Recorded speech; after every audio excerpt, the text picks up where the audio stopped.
एक गांव में 3 दोस्त रहते थे। वो तीनों ही कामचोर और आलसी थे। वो कोई काम धाम नहीं करते थे। उनके परिवार वाले भी उनकी कोई इज्जत नहीं करते थे। वो पूरा दिन गांव में मटर गश्ती करते थे। फिर एक दिन वो तीनों गांव में पेड़ के नीचे बैठे रहते हैं। तभी वहां से धनिया सेठ अपनी मोटरसाइकिल से गुजरता है और उसका बटुआ नीचे गिर जाता है।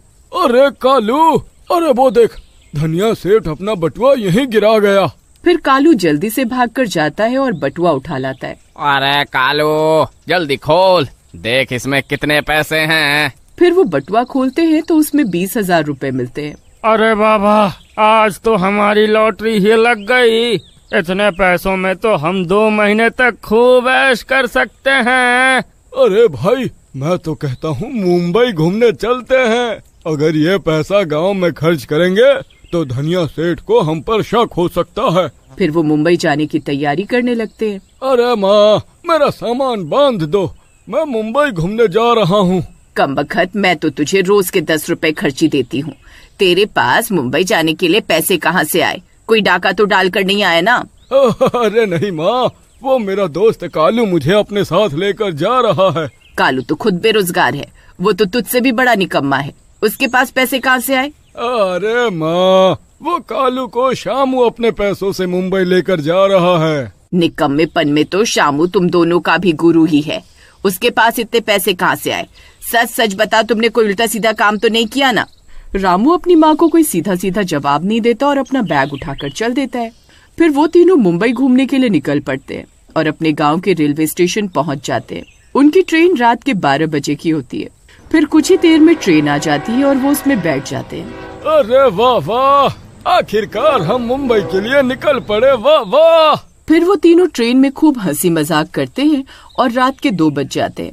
उनकी बोगी में एक बूढ़ा आदमी अपनी पत्नी और बेटी के साथ कहीं जा रहा होता है। अरे कमबख्तो, अब सो भी जाओ, रात के 2 बज गए हैं। ना खुद सो रहे हैं, ना दूसरों को सोने दे रहे हैं। फिर वो सब लोग सो जाते हैं और रात के 3 बज जाते हैं। तभी ट्रेन में एक औरत घूंघट किए हुए इधर उधर चक्कर लगाने लगती है। वो बार बार इधर से उधर चक्कर लगा रही होती है। तभी रामू की नींद खुल जाती है। अरे सब तो सो रहे हैं, फिर ये औरत इधर उधर चक्कर क्यों काट रही है? तभी उसकी नजर उसके पैरों पर पड़ती है तो वो देखता है कि उसके पैर उल्टे होते हैं। ये देखकर वो चौंक जाता है और अपनी चादर में छुप जाता है। फिर धीरे से साथ में सो रहे कालू को उठाता है। अरे कालू भाई, अरे जल्दी उठो, कालू भाई। अरे क्या हुआ भाई, इतनी रात में भी तुम्हें चैन नहीं है?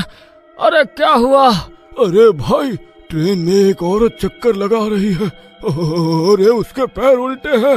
अरे वो चुड़ैल है। अरे भाई, तुम्हारा दिमाग खराब तो नहीं हो गया? अरे कोई चुड़ैल नहीं होती, सो जाओ। अरे भाई, अगर तुम्हें मेरी बात पर विश्वास नहीं है तो 2 मिनट रुको, वो औरत अभी आती ही होगी, फिर तुम अपनी आँखों से देख लेना। फिर वो दोनों अपनी अपनी चादर को ऊपर ओढ़ लेते हैं और चुपके से चादर नीचे करके उस औरत का इंतजार करने लगते हैं। तभी एक औरत घूंघट लिए वहाँ से गुजरती है। रामू और कालू उसके पैरों की तरफ देखते हैं और उनकी आंखें फटी की फटी रह जाती है। अरे रामू भाई, अरे अरे ये तो सच में चुड़ैल है। अरे अरे भाई, ध्यान से देख, ये कोई और नहीं बल्कि इस बूढ़े की बेटी ही है। उसकी सीट भी खाली पड़ी है। फिर वो चुड़ैल आगे बढ़ जाती है। उसके आगे जाते ही रामू उस बूढ़े को उठाने लगता है। अरे भाई साहब उठो, भाई साहब। अरे बूढ़े जल्दी उठ, घोड़े बेचकर सो रहा है, सुनाई नहीं देता क्या? अरे जल्दी उठ। अरे क्या हुआ, क्यों इतनी रात में शोर मचा रहे हो? अरे नास मीटे, वो देख, तेरी बेटी चुड़ैल बनकर ट्रेन में घूम रही है और तू घोड़े बेचकर सो रहा है। अरे मर गए रे। अरे ये सुमन आज फिर चुड़ैल बन गई। अरे लेकिन तांत्रिक ने तो इसके हाथ पर ताबीज बांधा था, फिर ये चुड़ैल कैसे बन गई? अरे कौन सा ताबीज, कैसा तांत्रिक, कौन चुड़ैल? अरे ये कैसी बातें कर रहा है बूढ़े? तू पागल तो नहीं हो गया जो अपनी चुड़ैल बेटी को खुला ट्रेन में लेकर घूम रहा है? तभी गुर्राने की आवाजें आने लगती है। वो झांक कर देखते हैं तो वो चुड़ैल उनकी ओर ही आ रही होती है। फिर वो सब लोग चादर में और वो चुड़ैल गुर्राते हुए आगे बढ़ जाती है। अरे भाई, अरे ज्यादा आवाज मत करो, उसने हमारी आवाज सुन ली तो वो हमें कच्चा खा जाएगी। अरे मर गए रे।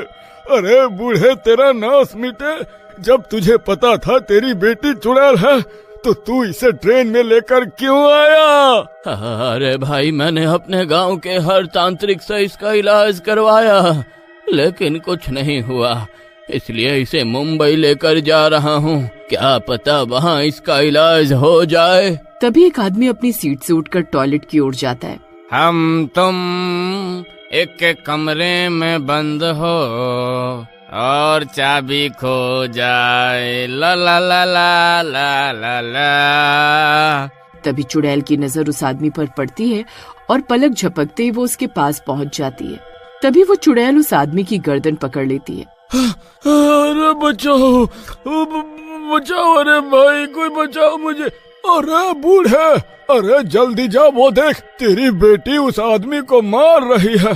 अरे मैं कहीं नहीं जाने वाला, मुझे बेवकूफ समझा है क्या? अगर मैं वहाँ गया तो वो मुझे भी मार डालेगी। फिर वो चुड़ैल उस आदमी को ट्रेन से नीचे फेंक देती है। अब ट्रेन में उस चुड़ैल के बारे में सबको पता लग गया था। अरे भाई, ऐसे तो एक एक करके ये सबको मार डालेगी।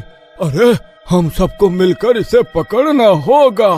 फिर वो तीनों भागते हुए जाते हैं और उसे धक्का देते हैं। धक्का लगते ही चुड़ैल ट्रेन के बाथरूम में गिरती है। तभी रामू दरवाजा बंद कर देता है। खोलो ये दरवाजा, मैं किसी को जिंदा नहीं छोड़ूंगी, खोलो दरवाजा।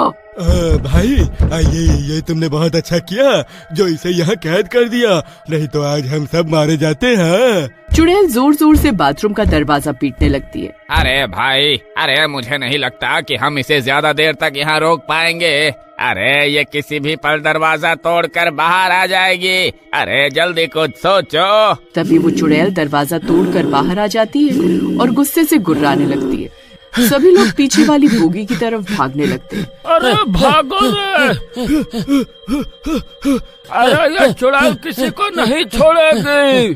अरे शामू भाई, जल्दी भागो। मैंने ही इसे बाथरूम में धक्का दिया था। अरे सबसे पहले ये मुझे ही मारेगी। अरे मेरे लिए रुको, अरे मर गया रे। फिर वो बूढ़ा भागता भागता अपनी पत्नी के पास पहुंचता है और उसे नींद से जगाने लगता है। अरे भगवान, जल्दी उठो, तुम अभी तक घोड़े बेचकर सो रही हो। अरे देखो यहाँ सब गड़बड़ हो गई है। अरे वही हुआ जिस बात का डर था, वो देखो तुम्हारी बेटी चुड़ैल बन गई है और सबको मारने पर तुली हुई है। इतना बोलकर वो बूढ़ा और बाकी के सब लोग दूसरी बोगी की ओर भागने लगते हैं और दूसरी बोगी में पहुंचकर अंदर से दरवाजा बंद कर लेते हैं। अरे रुको, अरे इसे बंद मत करो, मेरी पत्नी अभी भी उसी बोगी में है। अरे उसे भी यहाँ आने दो। फिर सब लोग वहाँ से भाग जाते हैं। ये देखकर चुड़ैल को गुस्सा आ जाता है। उस बोगी में सिर्फ उसकी माँ बचती है। चुड़ैल अपनी माँ को देखकर गुर्राने लगती है। मैं किसी को जिंदा नहीं छोड़ूंगी, तुम सबको मार डालूंगी। नहीं बेटा, ऐसा नहीं बोलते। मेरी प्यारी बेटी कभी किसी को कोई नुकसान नहीं पहुंचा सकती। मेरी बेटी, मेरे पास आओ, मेरी अच्छी बेटी, इधर आओ। फिर चुड़ैल के अंदर की बेटी अपनी माँ की आवाज पहचान जाती है और गुर्राना बंद कर देती है। फिर उसकी माँ उसका सर अपनी गोद में रखकर उसे लोरी सुनाने लगती है और चुड़ैल शांत हो जाती है और कुछ ही देर में सो जाती है। सब लोग ये देखकर हैरान रह जाते हैं। फिर कुछ ही देर में दिन हो जाता है और वो चुड़ैल लड़की में बदल जाती है। ये देखकर उन तीनों को भी उस लड़की पर तरस आ जाता है। माँ जी, आप ये 20,000 रुपए ले लो और शहर जाकर किसी अच्छी जगह से इसका इलाज करवाओ। फिर वो तीनों अपने सारे पैसे देकर वापस गाँव आ जाते हैं और धनिया सेठ को सब कुछ सच सच बता देते हैं। ठीक है, तुमसे गलती जरूर हुई, लेकिन तुमने उन पैसों का सही जगह पर इस्तेमाल किया है। इसलिए मैं तुम्हें माफ करता हूँ। फिर वो तीनों धनिया सेठ के पास काम करने लगते हैं और ईमानदारी से पैसे कमाने लगते हैं।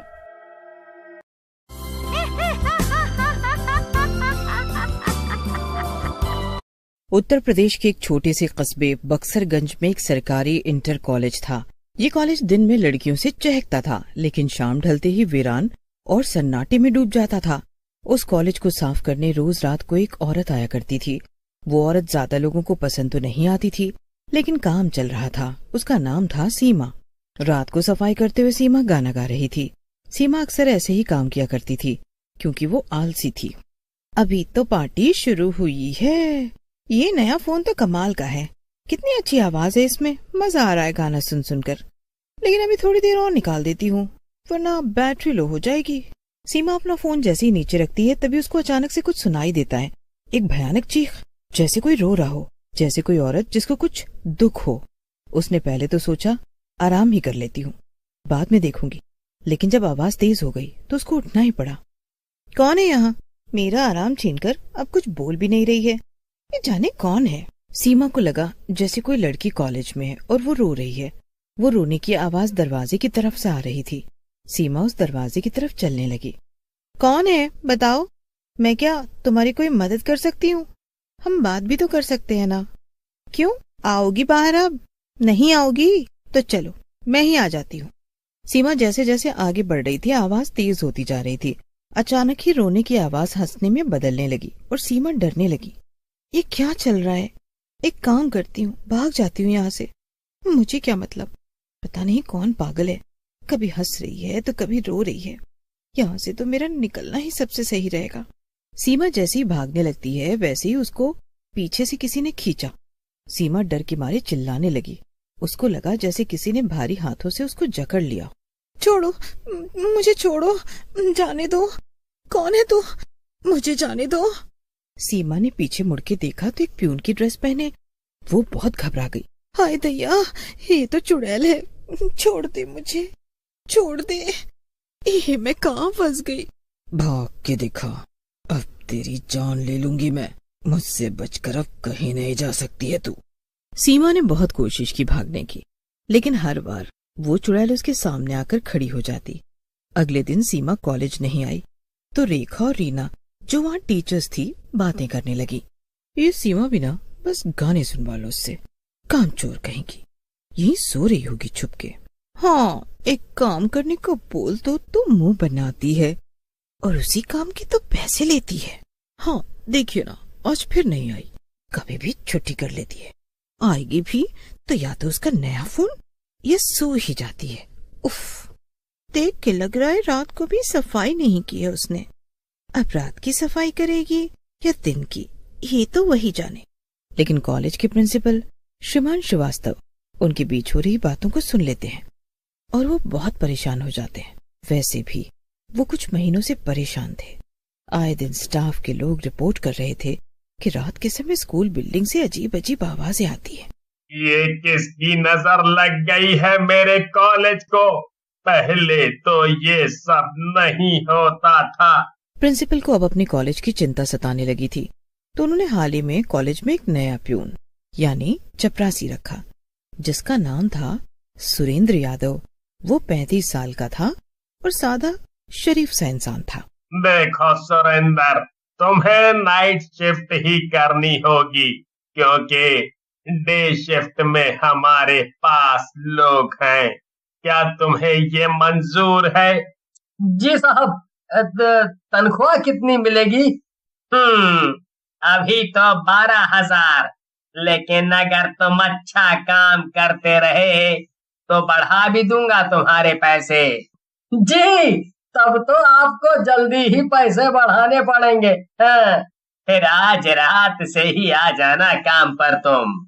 लेकिन पहली रात तक सुरेंद्र ने कॉलेज की चाबी ली और गेट खोला तो चारों ओर अजीब सन्नाटा था। उसने हिम्मत जुटाकर अपनी मेज पर चाय रखी और रिकॉर्ड रजिस्टर खोल लिया।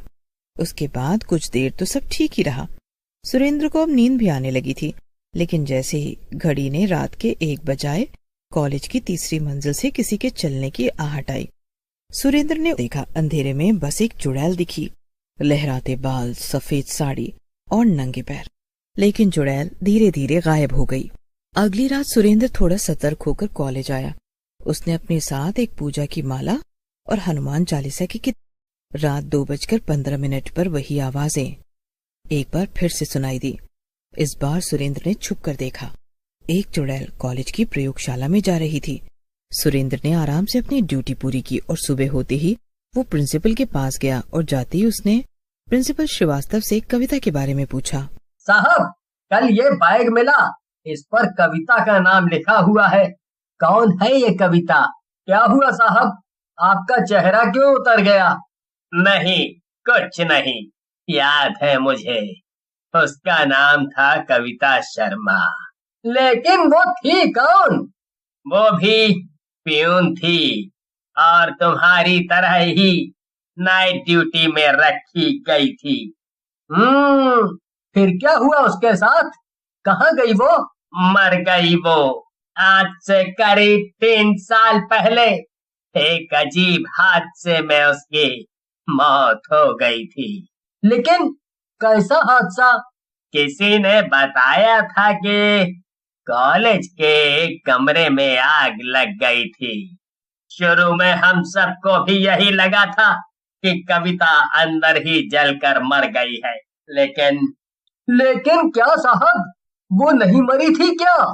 लेकिन जब उसकी लाश मिली तो वो जलने के बजाय ऐसे मिली जैसे किसी ने उसका गला घोट दिया हो।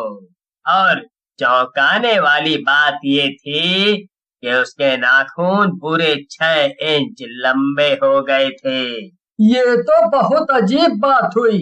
आप लोगों ने फिर उस बारे में पता नहीं किया?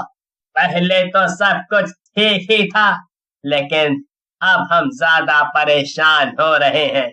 मुझे लगता है मुझे ये कॉलेज बंद करना पड़ेगा। श्रीवास्तव के चेहरे पर एक अजीब सी उदासी छा गई। लेकिन सुरेंद्र एक वफादार प्यून था। उसने अपने मालिक के लिए कविता के बारे में पता करना शुरू किया। सुरेंद्र ने कॉलेज के पुराने रजिस्टर खंगालने शुरू किए। उसने पता किया और पाया कि कविता के बाद भी कई प्यून रात में रखे गए और हर कोई 6वीं रात के बाद ड्यूटी छोड़ गया। कुछ ने आत्महत्या की तो कुछ गायब हो गए। ये तो बहुत ही अजीब मामला लगता है। सब के सब 6वीं रात को ही गायब क्यों हो रहे हैं? आज सुरेंद्र की भी 6वीं रात थी। रात 1 बजे सुरेंद्र ने कॉलेज के हर कमरे में लाइट ऑन कर दी। हर कोने में गंगा जल छिड़क दिया। उसने मेन हॉल के बीच में हनुमान चालीसा की रिकॉर्डिंग चलानी शुरू कर दी। लेकिन 2:30 बजे अचानक सारी लाइटें गुल हो गईं। दरवाजा खड़ाम से बंद हो गया। दूरी में किसी के नाखून खरोचने की आवाज आई और फिर वो आई, सफेद साड़ी में, कविता शर्मा। तू भी आया है मेरी जगह लेने? उसकी आवाज एक साथ 10 औरतों की गूंज जैसी थी। सुरेंद्र कांपते हुए पीछे हट गया। उसने जेब से गंगा जल निकालकर उस पर छींटा मारा, लेकिन वो और तेजी से बढ़ने लगी। मेरी जलती हुई रूह को कोई शांति नहीं दे सकता। मुझे बदला लेना है उन लोगों से जिन्होंने मुझे जलाया, कॉलेज के स्टाफ से और हर उस प्यून से जो मेरी जगह आया। सुरेंद्र को एक ख्याल आया। वो बैग जिसमें कविता का नाम था, शायद उसमें कुछ था। वो किसी तरह दौड़कर उस बैग तक पहुंचा और उसमें से एक जला हुआ रजिस्टर निकाला। उसमें कविता की हैंडराइटिंग थी। मुझे जलाया गया, मैं गर्भवती थी। कॉलेज के चपरासी हरीश ने मुझे जबरन कमरे में बंद कर दिया था। सब जानते थे, लेकिन किसी ने नहीं बचाया। मैं अब सबकी मौत बनकर लौटूंगी। सुरेंद्र अब सब समझ गया था। कविता की आत्मा प्रतिशोध में फंसी थी। रात के 3 बजे कॉलेज की जमीन एक बार फिर जोर से हिली। कविता की आत्मा चीखते हुए हवा में उठ गई। अब तुम भी यहीं रहोगे, हमेशा की नाइट ड्यूटी में। सुरेंद्र ने डर से आंखें बंद कर ली। अगली सुबह कॉलेज के गेट पर खून से सना हुआ रजिस्टर मिला। किसी ने नहीं देखा कि वो कहाँ गया। मैंने कहा था अब कुछ नहीं हो सकता। 2 हफ्ते बाद एक और नया प्यून रखा गया। रात की ड्यूटी। पहले दिन उसने सुरेंद्र का पुराना रजिस्टर खोला। उसमें नई सिहाई से सिर्फ एक लाइन लिखी थी, भाग सको तो भाग लो, वरना कविता अब तुम्हें नहीं छोड़ेगी।